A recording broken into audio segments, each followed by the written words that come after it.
علیکم ورحمۃ اللہ وبرکاتہ۔ اعوذ باللہ من الشیطان الرجیم، بسم اللہ الرحمن الرحیم۔ یا ایہا الذین آمنوا ان تطیعوا الذین کفروا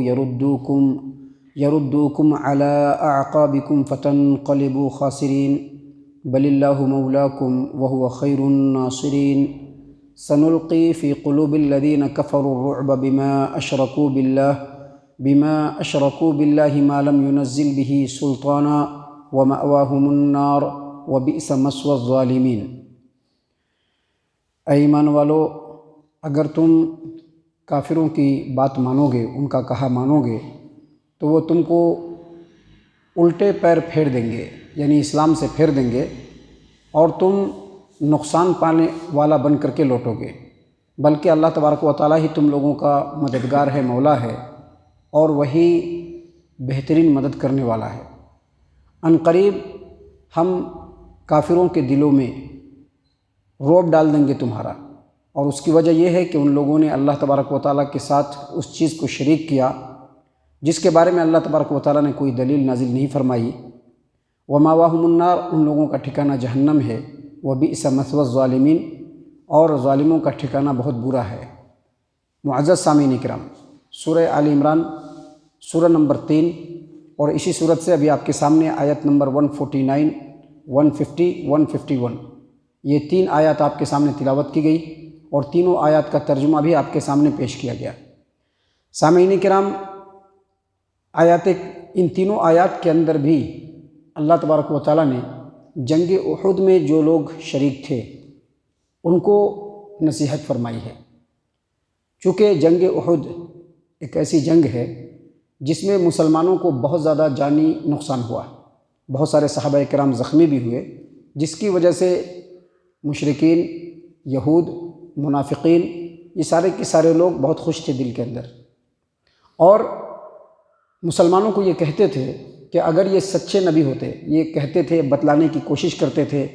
ان کو سمجھانے کی کوشش کرتے تھے، مائنڈ واش کرنے کی کوشش کرتے تھے کہ اگر محمد صلی اللہ علیہ وسلم سچے نبی ہوتے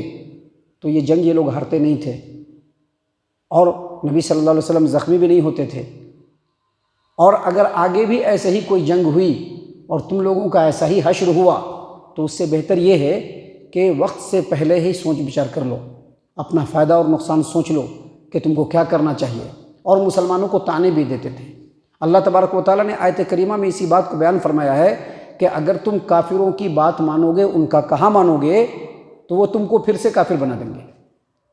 اسلام سے پلٹا دیں گے، نقصان اٹھانے والے بن جاؤ گے۔ بلکہ تم لوگوں کو یہ سمجھنا چاہیے کہ اللہ تبارک و تعالیٰ ہی تمہارا صحیح معنوں میں مددگار ہے۔ بل اللہ مولاکم، اللہ تبارک و تعالیٰ تمہارا، بلکہ اللہ تبارک و تعالیٰ ہی تم لوگوں کا ولی ہے، بلکہ اللہ تبارک و تعالیٰ ہی تم لوگوں کا سرپرست ہے۔ وہو خیر الناصرین، اور وہی بہترین مدد کرنے والا ہے۔ سامعین کرام، آیت کریمہ کو اگر آپ دیکھیں گے اور غور و فکر کریں گے اس کے معنی اور مفہوم کے اوپر، تو آپ کو پتہ چلے گا کہ یہ بات صرف اسی زمانے کے لیے نہیں ہے، بلکہ ہر زمانے کے لیے، اور خاص طور سے اس زمانے کے لیے ہے کہ اس زمانے میں بھی مسلمانوں کو اپنا صحیح معنوں میں سچا اگر مددگار کسی کو ماننا چاہیے، سمجھنا چاہیے، تو اللہ تبارک و تعالیٰ کو، دوسروں کو نہیں، کیونکہ دوسرے کبھی بھی مدد نہیں کر سکتے ہیں۔ اللہ نے فرمایا وہو خیر الناصرین، بہترین مدد کرنے والا اللہ تبارک و تعالیٰ ہے۔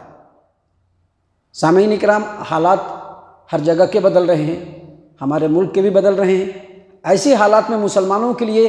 یہ آیت کریمہ بہت ہی زیادہ غور و فکر اور تدبر کے لیے ہے کہ مسلمان اس آیت کریمہ کے اوپر غور و فکر کریں اور سوچیں کہ جو ان کے زندگی کا ڈگر ہے،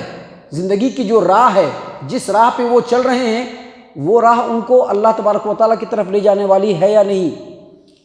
سامعین کرام، صحیح معنوں میں بیداری لانے کی ضرورت ہے، اور بیداری قلم سے لکھ کر کے نہیں، بیداری زبان سے بول کر کے نہیں، عمل کے ذریعے سے بیداری لانے کی ضرورت ہے۔ بیداری لانے کی ضرورت ہے، اپنا ماوا اور ملجا اور مددگار صرف اللہ تبارک و تعالیٰ کو سمجھنے اور اللہ کو راضی کرنے والے اعمال کرنے کی ضرورت ہے، تبھی جا کر کے صحیح معنوں میں اللہ تبارک و تعالیٰ ہمارا مددگار ہوگا۔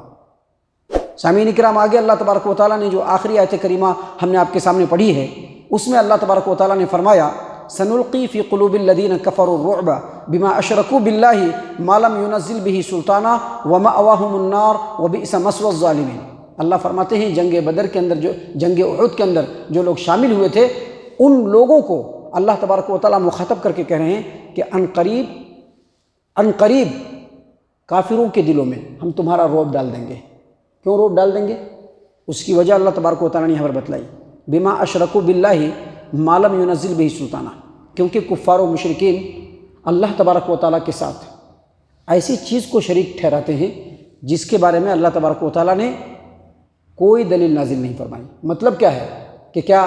کسی کو اللہ کے ساتھ شریک ٹھہرانے کی اللہ نے دلیل نازل کی ہے؟ نہیں،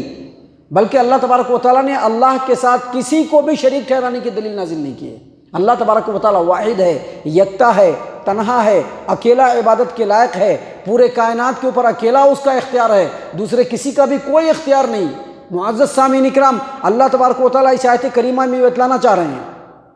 کہ مسلمان سربلند ہوں گے، مسلمانوں کا رعب لوگوں کے دلوں میں اسی وقت بیٹھے گا جب مسلمان توحید پرست ہوں گے، عمل کے اعتبار سے مضبوط ہوں گے، کسی کے سامنے جھکنے والے نہیں ہوں گے، کسی کو اللہ تبارک و تعالیٰ کے ساتھ شریک ٹھہرانے والے نہیں ہوں گے، یہاں تک کہ اپنے نفس کو بھی اللہ تبارک و تعالیٰ کے مقابلے میں کھڑے کرنے والے نہیں ہوں گے۔ معزز سامعین اکرام، تبھی جا کر کے مسلمانوں کا رعب لوگوں کے دلوں میں بیٹھے گا۔ اور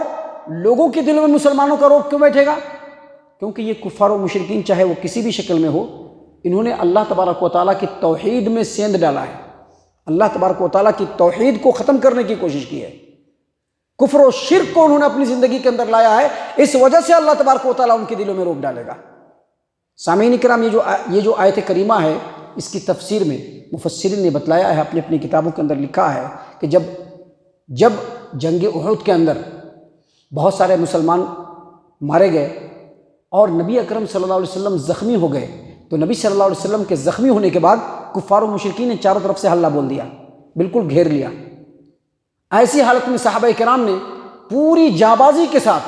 کفار و مشرکین کے اس نلغے کو بھید ڈالا، سبھی کو منتشر کر دیا، اور اس وقت میں پیارے رسول صلی اللہ علیہ وسلم انتہائی دانش مندی کے ساتھ، جنگی مہارت کے ساتھ جنگ کے نقشے کو تبدیل کیا۔ آپ صلی اللہ علیہ وسلم پہاڑ کے نیچے تھے، پہاڑ کے اوپر چڑھنے لگے، پیچھے پیچھے صحابہ کرام بھی چڑھنے لگے، بڑی ہی ہمت و پامردی کے ساتھ پہاڑ پر جب چڑھ گئے تو ابو سفیان نے دیکھا کہ یہ لوگ پہاڑ پر چڑھ گئے ہیں، تو وہ بھی چڑھنے کی کوشش کی، اوپر سے مسلمانوں نے پتھراؤ کیا، جس کی وجہ سے وہ لوگ چڑھ نہیں پائے اور مقابلہ بالکل برابر کا ہو گیا۔ اب کچھ کر نہیں سکتے ہیں، خالی ہاتھ ابو سفیان کو لوٹنا پڑا۔ چونکہ جنگ کا کوئی فیصلہ نہیں ہوا، کون جیتا کون ہارا فیصلہ نہیں ہوا، ابو سفیان واپس چلا گیا، تو اللہ کے رسول صلی اللہ علیہ وسلم کے دل میں خیال آیا کہ ہو نہ ہو ابو سفیان آدھے رستے میں جا کر کے واپس لوٹے گا اور پھر سے مدینہ پر حملہ کرنے کی کوشش کرے گا۔ آپ صلی اللہ علیہ وسلم نے صحابہ کرام کو جمع کیا اور کہا کہ کچھ لوگوں کو ان کا پیچھا کرنا چاہیے، ان کا تعاقب کرنا چاہیے، ان کے پیچھے جانا چاہیے۔ ایسے نازک حالت میں غمزدہ زخم خوردہ صحابہ کرام میں سے 70 صحابہ کرام تیار ہوئے کہ ہم لوگ پیچھا کریں گے، اور وہ لوگ مدینے سے 8 میل دور حمراء الاسد تک پیچھا کر کے گئے، اور ادھر نبی اکرم صلی اللہ علیہ وسلم کا خیال بھی درست نکلا۔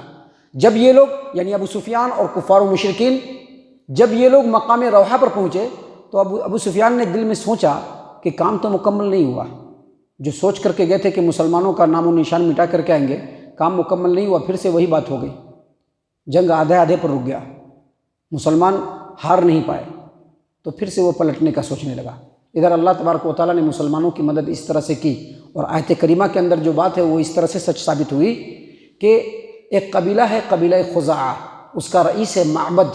رئیس تھا معبد الخزائی، ابھی مسلمان نہیں ہوا تھا لیکن مسلمانوں کا سپورٹ کرتا تھا۔ جب یہ حالت سنی تو وہ پیارے رسول صلی اللہ علیہ وسلم کے حال چال کو لینے کے لیے آیا کہ کیسے ہیں، کس طرح سے ہوا۔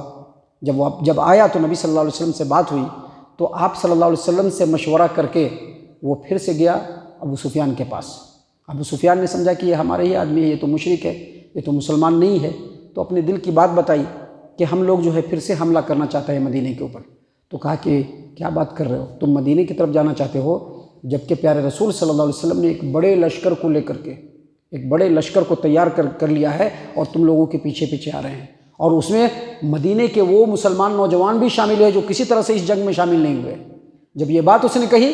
تو ابو سفیان کے دل میں ایسا رعب طاری ہوا کہ وہیں سے وہ واپس لوٹ گیا۔ اسی چیز کو اللہ نے یہاں پر بیان کیا ہے کہ یہ اس وقت کی بات ہے، لیکن اس کے بعد بھی محمد صلی اللہ علیہ وسلم اور مسلمانوں کا رعب کفار و مشرکین کے دل میں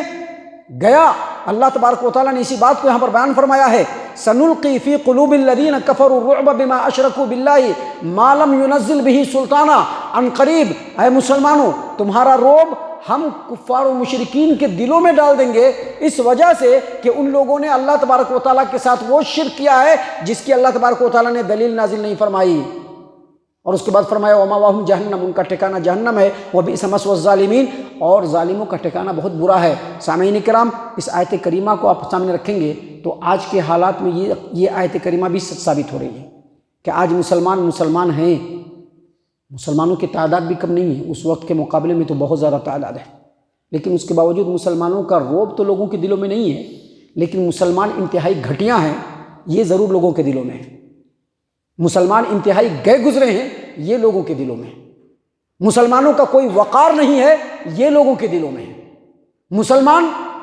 اب صرف نام کے مسلمان ہیں یہ لوگوں کے دلوں میں ہے، اور رعب وہی والا ہے، رعب وہی والا ہے ان لوگوں کے دلوں میں کہ اگر آج بھی مسلمان بیدار ہو گئے صحیح معنوں میں تو آج بھی بہت بری حالت ہو سکتی ہے دوسروں کی۔ اور اسی لیے یہ سارے کھیل کھیلے جا رہے ہیں، یہ سارے داؤں پیچ جو کھیلے جا رہے ہیں اسی لیے کھیلے جا رہے ہیں، صرف اسی ملک میں نہیں، آپ دنیا کے ہر خطے کے اندر جا کر کے دیکھیے آج مسلمانوں کے ساتھ اسی طرح کے کھیل کھیلے جا رہے ہیں۔ کیوں؟ اس کی دو وجہ، ایک تو مسلمان اس زمانے میں ویسے تھے، ایک وجہ یہ ہے، اور دوسری وجہ کہ آج کا مسلمان انتہائی ذلیل و رسوا ہو چکا ہے، اپنے استر سے گر چکا ہے، سوچ ختم ہو گئی ہے، عمل ختم ہو گیا ہے، کردار اور کیریکٹر ختم ہو گیا ہے، اللہ تبارک و تعالیٰ سے وفاداری ختم ہو گئی ہے، جس کی وجہ سے مسلمانوں کا یہ حال چال ہے۔ سامعین کرام، اسی لیے اللہ تبارک و تعالیٰ نے اس آیت کریمہ میں بیان فرمایا ہے کہ اگر مسلمان پھر ویسا ہی ہو جائے تو مسلمانوں کے رعب اور دبدبے کو آج بھی دوسروں کے دلوں میں اللہ تبارک و تعالیٰ ڈالے گا، اور ان لوگوں کا ٹھکانہ تو ہر حال میں جہنم ہے جو بہت ہی برا ٹھکانہ ہے۔ اللہ تبارک و تعالیٰ سے دعا ہے کہ اللہ تبارک و تعالیٰ ہم تمام کو ان باتوں کے اوپر خوب غور و فکر اور تدبر کرنے کے ساتھ ساتھ ان باتوں کے اوپر عمل کرنے کی توفیق عنایت فرمائے، آمین۔